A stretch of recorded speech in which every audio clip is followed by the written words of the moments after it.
ओम अज्ञानतिमिरन्धस्य ज्ञानाञ्जनशलाखया चक्षुरुन्मिलितं येन तस्मै श्रीगुरुवे नमः।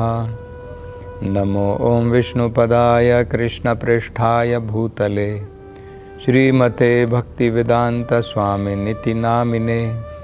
नमस्ते सारस्वते देवे गौरवाणी प्रचारिणे निर्विशेष शून्यवादी पाश्चात्य देशतारिणे। जय श्री कृष्ण चैतन्य प्रभु नित्यानंद श्री अद्वैत गदाधर श्रीवासदि गौर भक्तवृंद। हरे कृष्णा कृष्ण कृष्णा हरे हरे, हरे राम राम राम हरे हरे। हरे कृष्णा। तो हिरण्यकश्यपु ने अत्यंत क्रोध में आकर के प्रहलाद महाराज से पूछा था। क्या पूछा था? कुरुधस्य यस्य कंपते त्रयलोक सहेश्वराः। हिरण्यकश्यपु ने कहा था कि हे मूर्ख प्रहलाद, जब मैं क्रोधित होता हूं, कंपते त्रयलोकाः, तीनों लोक थर थर कांपते हैं। अपने अपने सभी लोकपालों के साथ में, नेताओं के साथ में। तस्य में अभिवत मूढ़ा, लेकिन हे मूर्ख, तेरे में इतना बल कहां से आया कि तू बिल्कुल निडर है? तू मुझसे बिल्कुल नहीं डरता है। शासनम किम बलो अत्यगाह, किसके बल पर तू इतना बिना भय का है? इस बल का कारण क्या है? कहां से आया? तो ये जो है हिरण्यकशिपु ने कहा था। अब इसके जवाब में प्रहलाद महाराज क्या कहते हैं? श्री प्रहलाद उवाचा, प्रहलाद महाराज ने उत्तर दिया, न केवलम में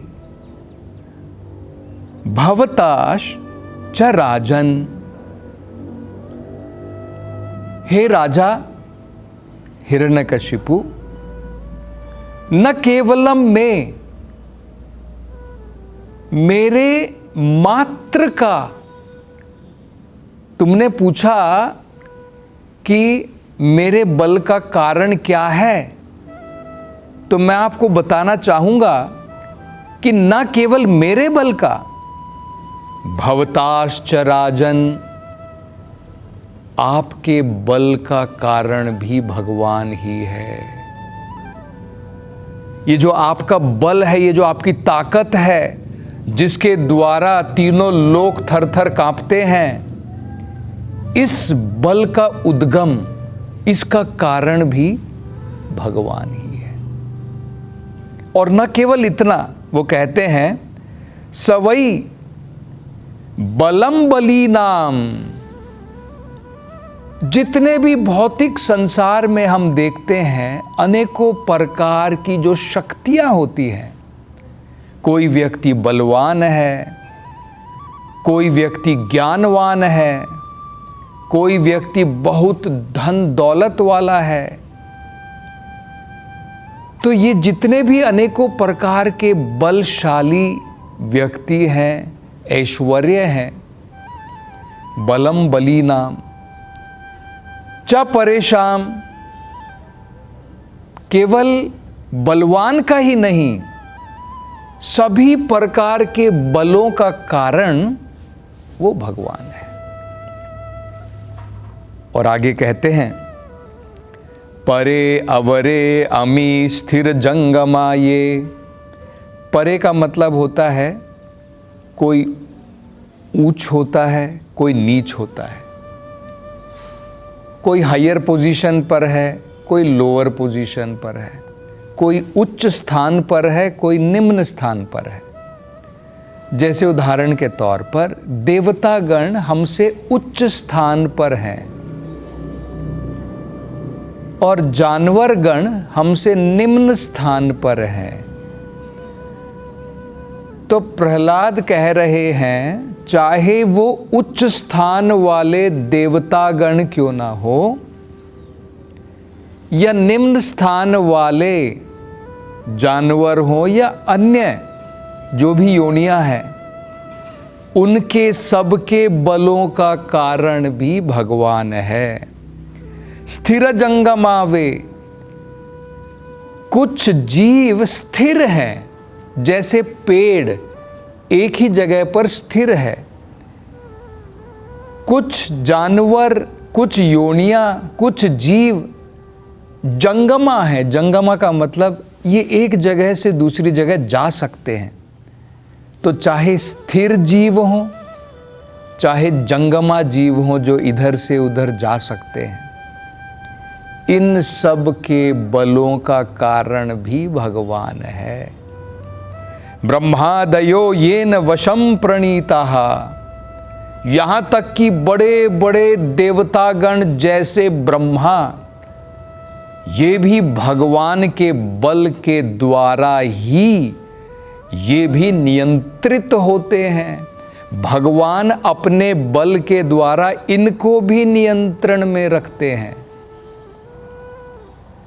तो ये उत्तर जो है प्रहलाद महाराज हिरण्यकशिपु को देते हैं।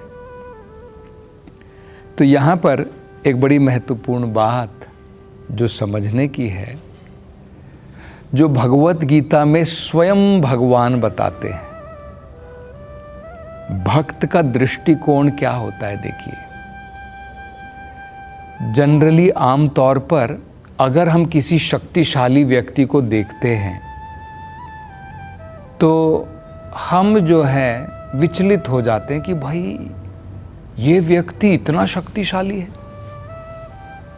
जैसे उदाहरण के तौर पर आप देखिए, जैसे आज हम देखते हैं कोई देश बहुत शक्तिशाली है और दूसरे अलग अलग देशों के ऊपर अपनी शक्ति का प्रदर्शन करने में लगा है। किसी देश का राष्ट्रपति, प्रेसिडेंट बहुत शक्तिशाली हो सकता है। अलग अलग देशों के लोगों को, अलग अलग देशों को अपने नियंत्रण में रखने में लगा है। ये केवल आज की बात नहीं है, पहले भी हम लोग देख सकते हैं। हिटलर जैसे व्यक्ति हुए थे, तानाशाह जो थे, डिक्टेटर जो थे, जो बड़े शक्तिशाली थे। अनेकों प्रकार के देशों के ऊपर हिटलर ने अपना कब्जा जमा लिया था। इसी प्रकार से नेपोलियन का शासन भी था, स्टालिन का शासन भी था। तो ऐसे हम बहुत सारे शक्तिशाली राजाओं को, लोगों को देख सकते हैं। तो हमारा मन कई बार विचलित होता है कि भाई ये तो भगवान की भक्ति में नहीं है, ये तो बिल्कुल असुर जैसा है। इसके अंदर में इतनी शक्ति कहां से आ गई, इतना बल कहां से आ गया। तो प्रहलाद महाराज बता रहे हैं, ऐसा नहीं कि केवल भक्त की शक्ति का कारण भगवान है। हिरण्यकशिपु जैसे असुर, उनकी शक्ति का कारण भी भगवान ही है।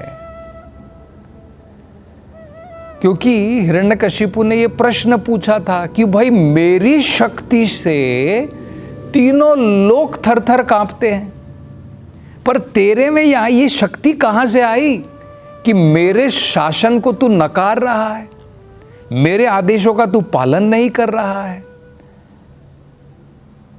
कहां से वो शक्ति तेरे अंदर में आई? तू इतना निर्भय है, तुझे कोई डर नहीं है। ये तेरी निडरता का कारण, ये शक्ति तेरे में कहां से आई? तो प्रहलाद महाराज उसी का जवाब दे रहे हैं। प्रहलाद महाराज कह रहे हैं कि हे राजा, न केवल मेरी शक्ति, जो तुम्हारी शक्ति है जिसके कारण तीनों लोग कांपते हैं, या फिर वो कहते हैं कोई भी बलवान व्यक्ति हो, बलम बलीनाम च परेशान, या फिर कोई दूसरा बल क्यों ना हो संसार के अंदर में, चाहे वो परे हो चाहे अवरे, परे मतलब चाहे वो उच्च श्रेणी का हो निम्न श्रेणी का हो, स्थिरम जंगमा, चाहे वो स्थिर जीव हो या चलने फिरने वाला जीव हो, ब्रह्मादयो ये न वशम प्रणीता, यहाँ तक कि बड़े बड़े देवतागण जैसे ब्रह्मा, वो भी भगवान की शक्ति के द्वारा ही नियंत्रित हैं।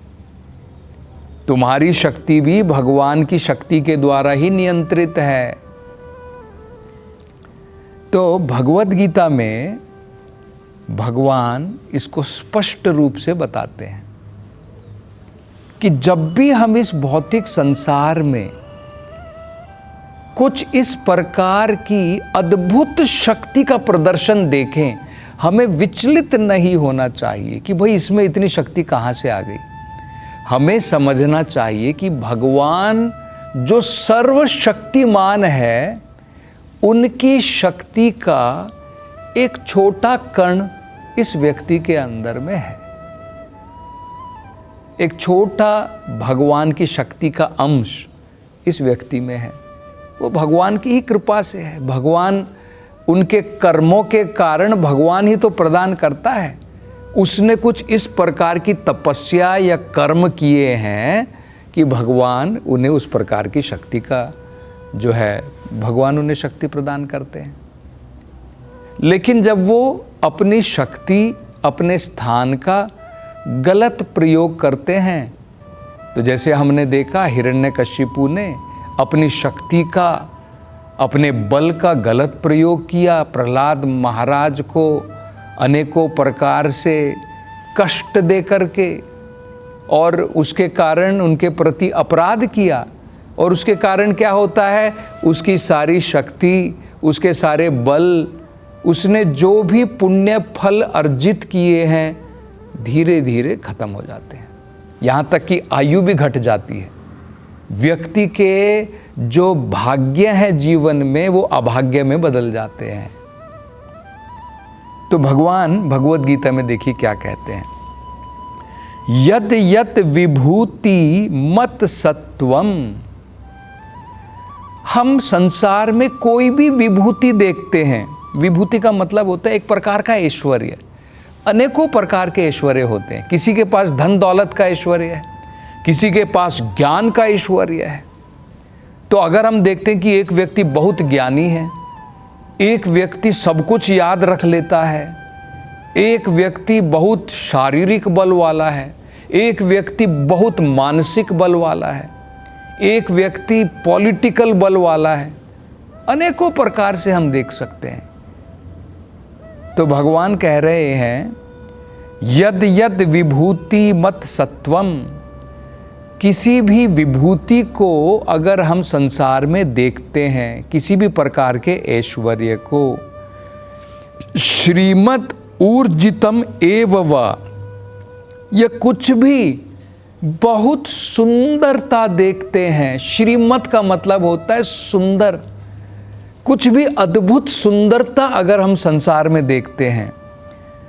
ऊर्जितम, ऊर्जितम का मतलब होता है बहुत महिमा वाली वस्तु भी अगर हम संसार में देखते हैं, तद तद एवा वगच्छत्वम मम तेजो अंश संभवः। अर्जुन, तुम्हें समझना चाहिए कि ये मेरे एक तेज के अंश का, उसके कारण ये संभव हुआ है। अगर हम कुछ भी भौतिक संसार में इस प्रकार की अद्भुत शक्ति का प्रदर्शन, अद्भुत ज्ञान का प्रदर्शन, जो भी अद्भुत सुंदरता का प्रदर्शन अगर कहीं पर देखते हैं, तो हमें समझना चाहिए ये भगवान का, उनकी शक्तियों का एक छोटा अंश मात्र है। तो इसलिए भगवान का भक्त विचलित नहीं होता है। भगवान का भक्त समझता है कि ये भगवान का ही एक छोटा सा, भगवान की शक्तियों का एक छोटा अंश इस व्यक्ति के पास प्राप्त है। भगवान ने प्रदान किया है, क्यों प्रदान किया वो भगवान जानते हैं, उनके कर्म के अनुसार भगवान प्रदान करते हैं। आगे प्रहलाद जी कहते हैं, स ईश्वरः काल उरुक्रमो असाव। अब देखिए, क्योंकि भगवान को सही रूप से, पूर्ण रूप से समझना बहुत आसान बात नहीं है। भगवत गीता में स्वयं भगवान कहते हैं, बहुनाम जन्मनाम अन्ते ज्ञानवाम मम प्रपद्यते वासुदेवम सर्वम इति स महात्मा सुदुर्लभा। हे अर्जुन, बहुत जन्मों के पश्चात जब व्यक्ति ज्ञानवान हो जाता है, तब जाकर के उसकी समझ में आता है कि सब कुछ भगवान के द्वारा ही संभव है। वासुदेवम सर्वम इति स महात्मा सुदुर्लभा। ऐसा महात्मा बड़ा दुर्लभ है जो ये समझ पाता है कि संसार के अंदर में जो कुछ भी दिख रहा है, चाहे सुंदरता हो, बल हो, ये सब भगवान के द्वारा ही संभव है। तो और आगे अब प्रहलाद महाराज क्या उत्तर देते हैं, उसकी चर्चा हम अगली कथा में करेंगे। हरे कृष्णा।